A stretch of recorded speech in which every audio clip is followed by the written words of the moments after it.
Néhémie 8. Alors tout le peuple s'assembla comme un seul homme sur la place qui est devant la porte des eaux. Ils dirent à Esdras, le scribe, d'apporter le livre de la loi de Moïse, prescrite par l'Éternel à Israël. Et le sacrificateur Esdras apporta la loi devant l'assemblée, composée d'hommes et de femmes et de tous ceux qui étaient capables de l'entendre. C'était le premier jour du 7e mois.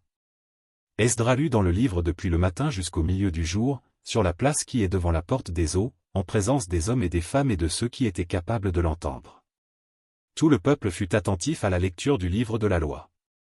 Esdras, le scribe, était placé sur une estrade de bois, dressée à cette occasion. Auprès de lui, à sa droite, se tenaient Matithia, Shéma, Anaja, Uri, Ilkija et Mazéja, et à sa gauche, Pédaja, Mishaël, Malkija, Hachom, Ashbadana, Zacharie et Meshulam. Esdras ouvrit le livre à la vue de tout le peuple, car il était élevé au-dessus de tout le peuple, et lorsqu'il l'eut ouvert, tout le peuple se tint en place. Esdras bénit l'Éternel, le grand Dieu, et tout le peuple répondit, en levant les mains, Amen. Amen. Et ils s'inclinèrent et se prosternèrent devant l'Éternel, le visage contre terre. Josué, Bani, Shérébia, Jamin, Akub, Shabetaï, Odija, Mazéja, Kélita, Azaria, Josabad, Hanan, Pelaja, et les Lévites, expliquaient la loi au peuple, et chacun restait à sa place. Ils lisaient distinctement dans le livre de la loi de Dieu, et ils en donnaient le sens pour faire comprendre ce qu'ils avaient lu. Néhémie, le gouverneur, Esdras, le sacrificateur et le scribe, et les Lévites qui enseignaient le peuple, dirent à tout le peuple, « Ce jour est consacré à l'Éternel, votre Dieu, ne soyez pas dans la désolation et dans les larmes. » Car tout le peuple pleurait en entendant les paroles de la loi.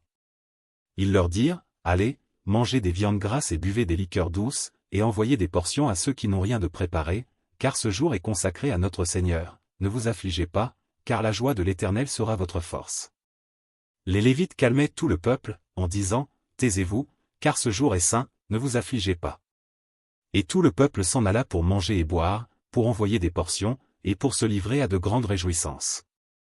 Car ils avaient compris les paroles qu'on leur avait expliquées.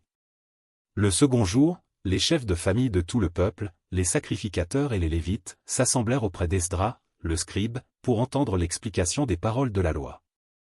Et ils trouvèrent écrit dans la loi que l'Éternel avait prescrite par Moïse, que les enfants d'Israël devaient habiter sous des tentes pendant la fête du 7e mois, et proclamer cette publication dans toutes leurs villes et à Jérusalem, aller chercher à la montagne des rameaux d'olivier sauvages, des rameaux de myrte, des rameaux de palmier, et des rameaux d'arbres touffus, pour faire des tentes, comme il est écrit.